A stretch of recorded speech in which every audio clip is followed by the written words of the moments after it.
Se você mora no Brasil e tem algum contato com os meios de comunicação de massa, você certamente foi envolvido pela saga da procura por um homem que, após cometer vários crimes, se enfiou num território insólito em Goiás e conseguiu por semanas escapar das autoridades, até ser capturado e morto. Pode até parecer que estamos descrevendo a sinopse de algum filme de ação ou de suspense de Hollywood, mas não. Nós estamos falando da perseguição a Lázaro Barbosa, um homem de 32 anos que, após matar uma família na cidade de Ceilândia, no Distrito Federal, escapou da polícia e do cerco feito por uma grande quantidade de pessoas, envolvendo a população local. Mas se você acompanhou ou ainda segue acompanhando os desdobramentos desse caso e mesmo se entretendo com aquilo que assiste, não se preocupe, não é necessariamente um sinal de que você tem algum tipo de transtorno mental. E se você também tem uma impressão que esse caso parece um filme, uma série criminal ou um livro, também não é só coisa que está na sua cabeça. Afinal, todo o caso está sendo narrado pelo jornalismo quase como se fosse um filme de ficção. E tem algum problema que isso aconteça, que a gente consuma a jornada criminosa de Lázaro Barbosa como se estivéssemos vendo um filme? Essa é uma questão complexa e que tem a ver com tentar entender qual é a função do jornalismo na vida das pessoas. É sobre isso que vamos falar aqui.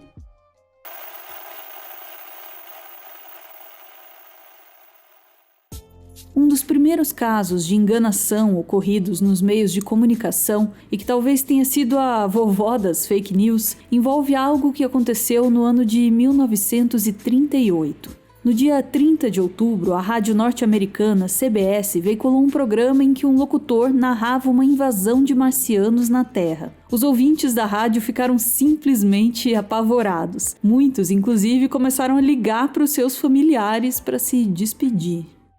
Wait a minute, something's happening. What's that? There's a jet of flame springing from the mirror and it leaps right at the advancing men. It strikes them head on.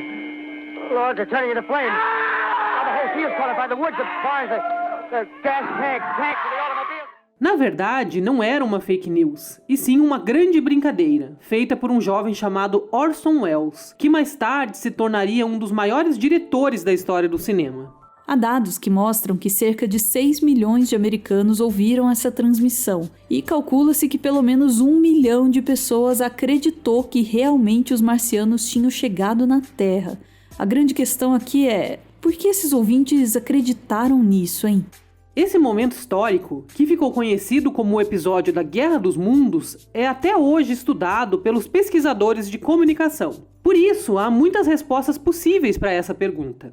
Por exemplo, dá para analisar pelo ângulo que em 1938 as fontes de informação eram muito escassas e não tinha muito como as pessoas checarem aquilo que estavam ouvindo. Mas vamos chamar a atenção aqui para um ponto essencial. O programa radiofônico de Orson Welles, pelo menos nesse dia específico, foi narrado nos mesmos formatos de um programa jornalístico. Por exemplo, a programação musical da CBS foi interrompida para colocar no ar a transmissão da invasão de alienígenas, mais ou menos como acontece até hoje com o Plantão da Globo. A transmissão também tinha um locutor que falava como um jornalista e, pasme, trazia até entrevista com um especialista. Talvez pareça que isso é só um detalhe, mas não é. O programa de Orson Welles foi narrado como jornalismo, mesmo que não fosse. Na nossa cultura, nós temos uma espécie de contrato social que nos faz reconhecer que dentro do jornalismo nós só teremos relatos de coisas reais, ou seja, que não são ficção. E se o jornalismo não é ficção, então o que seria ficção? Há vários conceitos possíveis, mas vamos nos ater a uma explicação relativamente simples. A ficção define qualquer narrativa que tenha apenas compromisso com a sua coerência interna, mas que não precisa necessariamente ter correspondência com os fatos externos do mundo. Ou seja, a ficção não tem compromisso em provar que aquilo que se narra de fato aconteceu. Vamos dar um exemplo. Uma novela muito famosa no Brasil foi Vale Tudo, exibida pela Globo em 1989, que fazia um retrato meio sarcástico dos costumes sociais dos brasileiros na época, fazendo um comentário sobre a nossa percepção sobre o que significava honestidade. Mesmo que a novela falasse do Brasil daquele momento, ela não deixava de ser ficção, simplesmente porque não tinha compromisso para provar, caso fosse cobrada, que aqueles personagens eram reais ou que os locais do Rio de Janeiro em que se se passavam as cenas eram reais e não um cenário montado.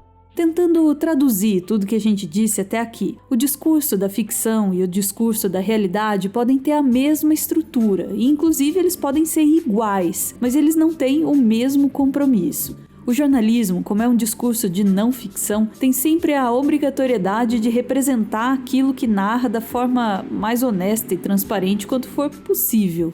Por isso, a resposta sobre se o episódio da Guerra dos Mundos era ou não real não estava exatamente no programa de rádio. Muitos ouvintes acreditaram nisso, provavelmente, porque em 1938 parecia mais viável imaginar que alienígenas poderiam chegar até a Terra para nos atacar. Essa diferença entre ficção e não ficção é importante aqui porque ela vai ajudar a gente a entender por que certos acontecimentos, como, por exemplo, crimes chocantes, nos interessam tanto. Mesmo que a gente saiba que é real, fatos como a corrida para a captura de Lázaro Barbosa são contados para nós nos moldes de um discurso de ficção, quase como se fosse um filme de aventura. Por isso, é até esperado que a gente consuma essa cobertura desse modo.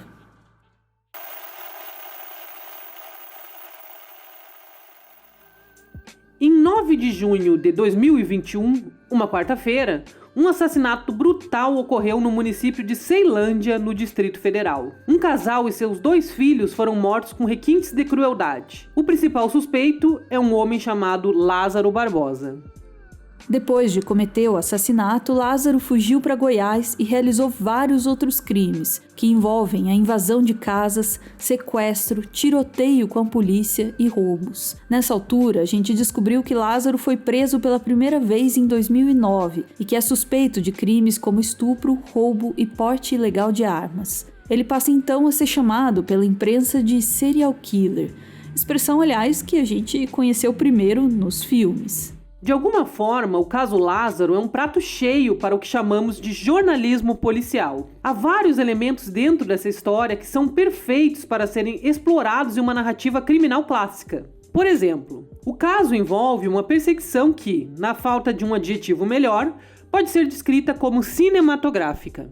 Essa perseguição ocorre num lugar específico, as paisagens do Cerrado brasileiro. E isso faz diferença na narrativa, porque é um estereótipo generalizado sobre esse local. Dá para dizer, inclusive, que a ideia que muitos brasileiros têm da região centro-oeste, especialmente os que não moram nela, está atravessada por um imaginário que foi fornecido pela própria ficção, como em novelas como O Rei do Gado, de 1996, que tinha cenas em Goiás e mostrava pastos intermináveis e conflitos entre fazendeiros e o MST. Daria até para incluir nesse caldo o sucesso Pantanal, novela da Manchete, que mesmo que retratasse um bioma específico do Centro-Oeste, também fortalecia a ideia dessa região como uma área ainda desbravada e, por que não dizer, algo ameaçadora. E tem mais um elemento importante que faz com que o caso Lázaro seja tratado de uma forma muito semelhante à de um texto de ficção. A perseguição é contada de forma episódica, ou seja, a cada novo dia a gente tinha um capítulo novo, como se fosse uma novela.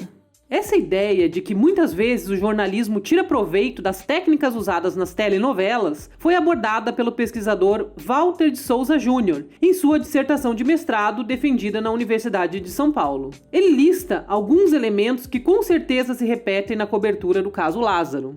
Um desses elementos é a seriação, ou seja, a história contada em pedaços. Outro é o envolvimento do narrador na própria narrativa. Observe, por exemplo, que muitos dos jornalistas ou apresentadores que estão narrando o caso Lázaro estão emitindo seus juízos de valor de forma bastante incisiva e, inclusive, avaliando o trabalho da polícia ou dando seus pitacos sobre as expressões faciais de Lázaro. Outro elemento citado por Walter de Souza é a existência de vários personagens e de núcleos narrativos. No caso da perseguição a Lázaro, temos uma incontável lista de personagens, que vão desde a família assassinada, as testemunhas, as pessoas com medo de cruzar com o suspeito, os policiais, os repórteres, a família de Lázaro e mesmo os curiosos que percorrem quilômetros todos os dias para acompanhar as investigações.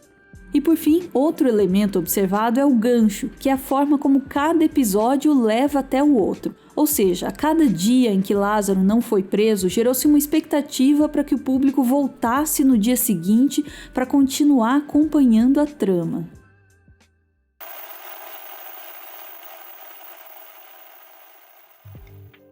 Talvez pareça estranho imaginar que elementos da ficção possam estar presentes no jornalismo, mas acredite, isso é mais comum do que parece. Dá para lembrar, inclusive, de casos clássicos da imprensa popular, como as matérias que saíram em jornais falando do ET de Varginha ou da saga do bebê Diabo, que lá na década de 70 fez o jornal paulista Notícias Populares bombar nas bancas.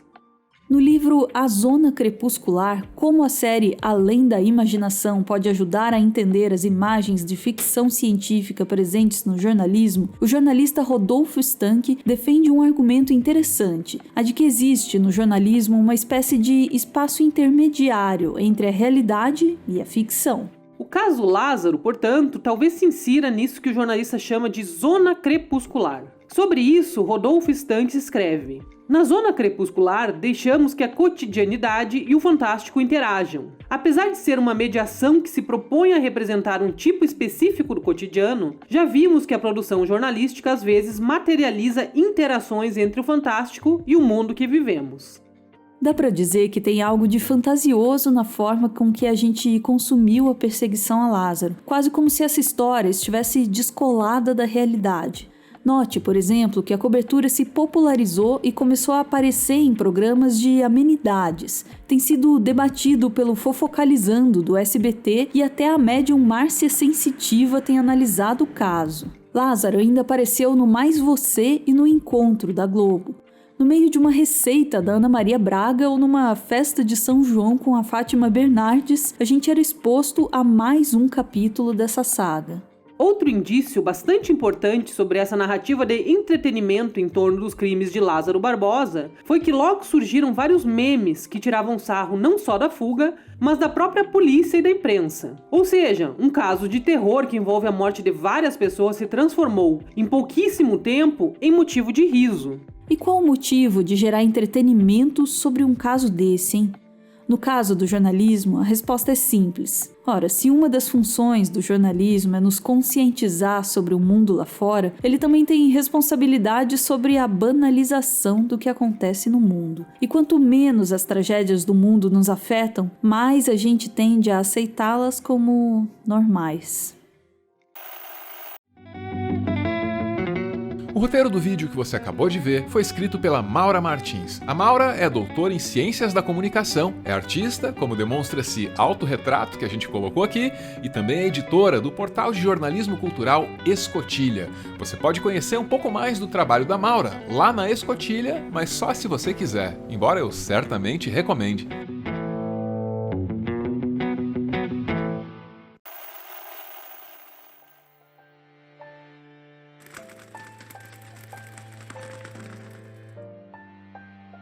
Muito obrigado por ver esse vídeo até o final. O Meteoro é mantido graças a uma campanha de financiamento coletivo. Quem participa aparece aqui no finalzinho para receber o nosso agradecimento e, claro, para homenagear quem ama. Hoje a gente está vendo aí o João Golias acompanhado do amigo dele, o Pedro Darvas. E o Pedro ganha a mensagem que segue: Darvas, você é um amigo incrível que merece o mundo. Espero que você tenha várias realizações a partir desse novo ciclo que começa e que possamos continuar compartilhando lembranças para a vida toda. Um abraço do Goli. O aniversário do Pedro Darvas é agora, no dia 6 de julho. Parabéns! Beijo, gente! Valeu!